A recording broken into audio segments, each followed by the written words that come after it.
Hello there everybody, it's Mr. Conway here again, and I'm going to continue reading the next part of Philip Pullman's Clockwork, or All Wound Up. So just to remind you what's happened so far, this is set in an old German village, and in the tavern there's a clockwork maker and his apprentice called Karl. Now Karl looks very gloomy and miserable, even though the next day his brand new clockwork machine mechanism is about to be unveiled to the town. Now, Fritz, who is a storyteller, and that's his job at the tavern, went over to Karl and said, "Karl, what's wrong? You're looking really miserable." But Karl admitted to Fritz that actually he hasn't produced anything. There is no new clockwork mechanism, and tomorrow at the unveiling is going to be the biggest disappointment ever in the world. It was at this moment that Fritz was then demanded by the rest of the public that are in the tavern to tell his story. Now, Fritz is known for telling quite spooky and quite scary stories, so they're all very excited by it. Now, Fritz's story is set in the past, and that's why we use our flashback fox. Okay, so Fritz's story happened in the past with our flashback fox, and in the story from the past, Prince Otto and his son, Prince Florian, had just come back from a hunting trip. They were hunting and they came back on a sledge.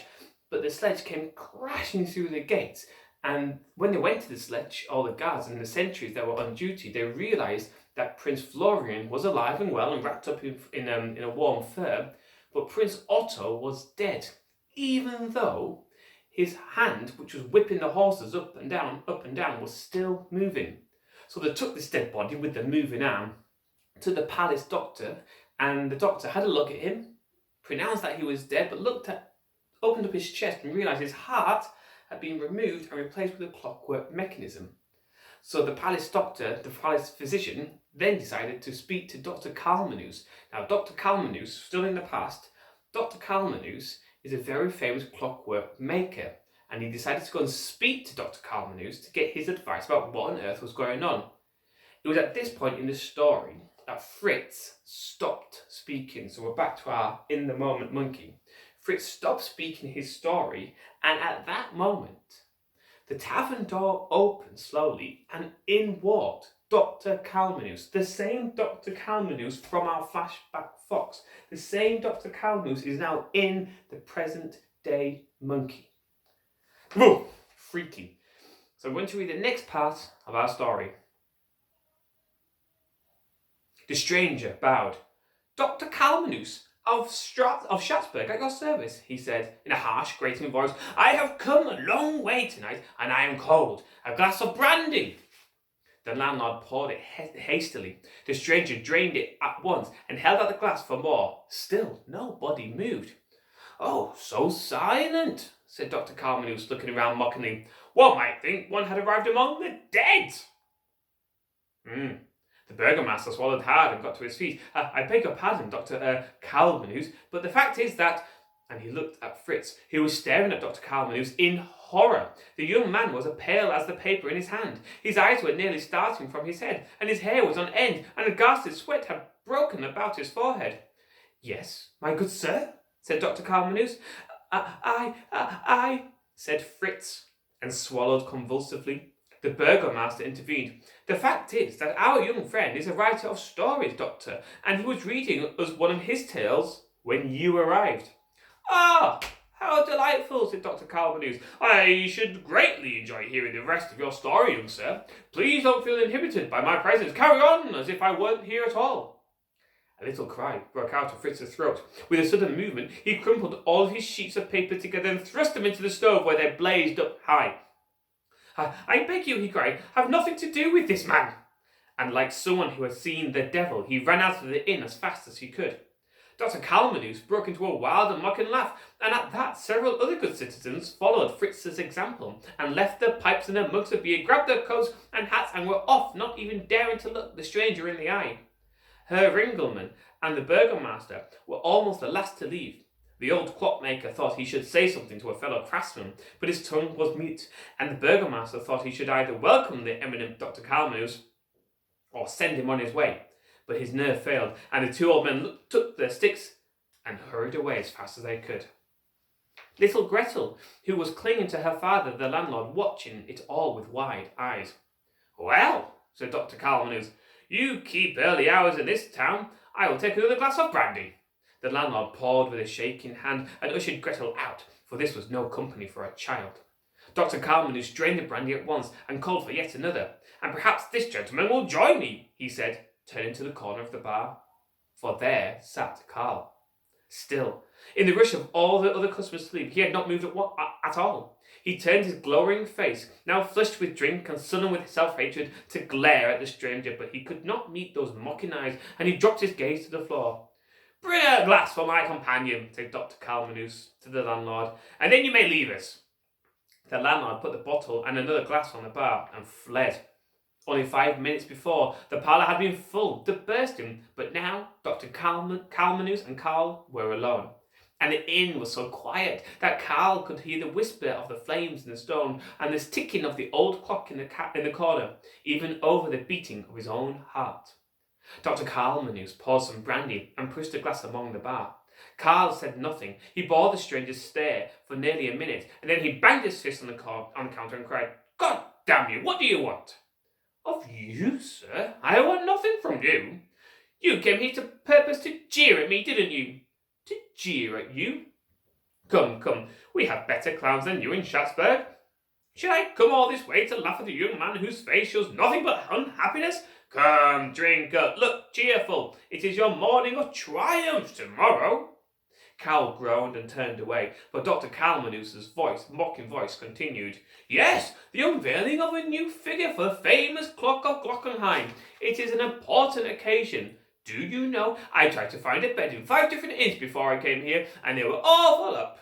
Visitors from all over Germany, gentlemen and ladies, craftsmen, clockmakers, experts in all kinds of machinery, all come to see your new figure, your masterpiece. Isn't that something to be joyful about? Drink, my friend, drink. Carl snatched the glass and swallowed the fiery liquor. There won't be a new figure, he muttered. What's this? I said there won't be a new figure. I haven't made one. I couldn't. I wasted all my time, and when it was too late, I found I couldn't do it. There you are. Now you can laugh at me. Go on.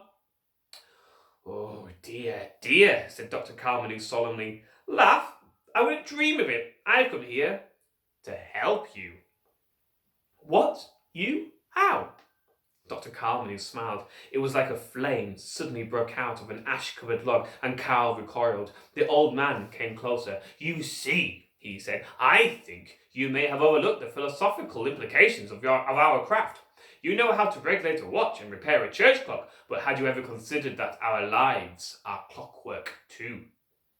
I don't really understand, said Carl. We can control the future, my boy. Just as we wind up the mechanism in a clock, say to yourself, I will win that race, and I will come first, and you wind up the future like clockwork. The world has no choice but to obey. Can the hands of that old clock in the corner decide to stop? Can the spring in your watch decide to wind itself up and run backwards? No. They have no choice, nor has the future once you have wound it up. Oh, impossible, said Carl, who was feeling more and more light-headed. Oh, but it's easy. What would you like? Wealth? A beautiful bride? Wind up the future, my friend. Say what you want and it will be yours. Fame, power, riches. What would you like? You know very well what I want, cried Carl. I want a figure for the clock. Something to show for all the time I should have spent in making it. Anything to avoid the shame I will feel tomorrow. Well, nothing could be easier, said Dr. Calmanus. You spoke, and there is what you wished for. And he pointed to the little sledge he'd pulled behind him into the parlour. The runner stood in a puddle of melted snow, and the canvas cover was damp. What is it? said Carl, who had suddenly become very afraid. Uncover it, take off the canvas. Carl got unsteadily to his feet and slowly untied the rope holding the cover down. Then he pulled the canvas off. In the sledge was the most perfect piece of metal sculpture he had ever seen. It was the figure of a knight in armour made of gleaming silvery metal, holding up a sharp sword. Carl gasped at the detail and watched round, looking at it from all angles. Every piece of armour plating was riveted in such a way that it would move smoothly over the other one below. And as far as the sword, well, he touched it and drew his hand back at once, looking at the blood running down his finger. It's like a razor, he said. Only the best will do for Sir Ironsoul, said Dr. Calmanus. Sir Ironsoul? Wow, well, what a piece of work! Oh, if this were in the tower among the other figures, my name would be made forever, said Carl bitterly. How does he move? What does he do? He does work by clockwork, I suppose, or is there some kind of goblin in there, a spirit or a devil of some kind? With a smooth whir and a ticking of delicate machinery, the figure began to move. The knight raised his sword and turned his helmeted head to look for Carl, and then stepped off the sledge and moved towards him. No, no! What's he doing? Said Carl in alarm, backing away. Sir Ironsword kept going. Carl moved aside, but the figure turned too, and before Carl could dodge away, he was pinned in the corner with the little knight's sword moving closer and closer. What's he doing? That sword is sharp. Stop it, Doctor. Make it stop. Dr. Carmenus whistled 3 or 4 bars of a simple, hunting little tune, and Sir Ironsword fell still. The point of the sword was right at Carl's throat. The apprentice eased his way past the figure and sank onto a chair, weak with fear. What? Who? How did it start? This is uncanny. Did you set it off? Oh, I didn't start it, said Dr. Carmenus. You did. I did? How? It was something you said. His mechanism is so delicate, so perfectly balanced, that the one word and one word alone will start him moving. And he's such a clever little fellow. Once he's heard that word, he won't rest until his sword is in the throat that uttered it. What word? Said Carl fearfully. What did I say? Clockwork? Goblin? Move? Work? Spirit? Devil? Once again, Sir Ironsword began to move. He turned round implacably, found Carl, and set off towards him. The apprentice was out of his chair in a flash and cowering in the corner. That was it, he cried. Stop it again, please, Doctor, stop it. Dr. Carmenus whistled once more, and the figure stopped. What is that tune? Said Carl. Why does he stop for that?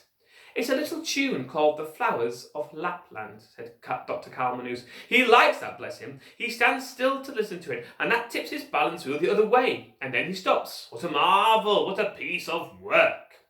Oh, I'm afraid of him. Oh, come, afraid of a little tin man who likes a pretty tune? It's uncanny. It's not like a machine at all. I don't like it. Well, that's a great shame. What will you do without him tomorrow? I shall be watching with great interest. Oh, no, said Carl in anguish. I didn't mean, I don't know what I mean. Do you want him? Yes, no, cried Carl, beating his fists together. I don't know. Yes. Then he is yours, said Dr. Carmenus. You have wound up the future, my boy. It has already begun to tick. And before Carl could change his mind, the clockwork maker gathered his long cloak round him, swept the hood over his head, and vanished out of the door with his sledge. Carl ran to the door after him, but the snow was so thick that he could see nothing. Dr. Carmenus had vanished. Carl turned back into the parlour and sat down weakly. The little figure stood perfectly still, with its sword upraised and its blank metal face gazing at the young apprentice. Oh, he wasn't a man, said Carl muttered. No man could make this. He was an evil spirit. He was the devil. He clapped his hands over his mouth and looked in terror at Sir Ironsword, who stood motionless. Oh, I nearly said it, Carl whispered to himself. I mustn't ever forget. And the tune, how does it go? If I can't remember, then I won't be safe. He tried to whistle it, but his mouth was too dry. He tried to hum it, but his voice was shaking. He held out his hand and looked at them. They were trembling like dry leaves. Perhaps if I have another drink, he said. He poured himself brandy, splashing most of it on the counter before he got some in the glass, and he swallowed it quickly. Oh, that's better. Well, after all, I could put him in the clock, and if I bolted him to the frame, he'd be safe enough. He wouldn't be able to get out of that, no matter what words were said. He looked around him fearfully. The parlour was as silent as the grave. Then he lifted the curtain and peeped through the window, but there was not a single light in the town square. Everyone in the world seemed to have gone to bed, and the only beings awake were the clockmaker's apprentice and the tiny silvery figure with the sword. Yes, I'll do it, he said. So he threw the canvas over Sir Ironsword, hastily pulled on his coat and hat, and hurried out to unlock the tower and prepare the clock. Now, as it happened, there was one other person awake, and that was Gretel, the landlord's little daughter. She couldn't sleep at all, and the reason for that was Fritz's story. There was one thing she couldn't get out of her mind. It wasn't the clockwork in the dead prince's chest. It wasn't the horses foaming with terror or the dead driver behind them. It was the Prince Florian. She thought, oh, poor little boy, to travel home in that frightful way. She tried to imagine what terrors he must have faced, alone in the sledge with his dead father, and she shivered under her blankets and wished that she could comfort him. And because she couldn't sleep, she thought she'd go down and sit by the stove in the parlour for a while, because her bed was cold, so she wrapped a blanket round her shoulders and tiptoed down the stairs just as the great clock in the tower was chiming midnight. There was no one in the parlour, of course, and the lamp was burning low. So she didn't notice the little canvas-covered figure in the corner and sat down to warm her hands by the stove. What a strange story that was going to be, she said to herself. I'm not sure that people ought to tell stories like that. I don't mind ghost stories, ghosts and skeletons, but I think Fritz went too far that time. And didn't everyone jump when the old man came in? It was as if Fritz had conjured up him out of nothing, like Dr. Faust conjuring up the devil. And the sheet of canvas fell softly to the floor, and the little metal figure turned his head and raised his hoard and began to slowly move towards her. I'm going to stop there for today. It's getting very tense and very exciting. But there we go. That is Philip Pullman's Clockwork, all wound up. I hope you're enjoying it. It's a little bit freaky, but I hope you're enjoying it nonetheless. All right then, everyone. I'll see you again soon. Bye-bye.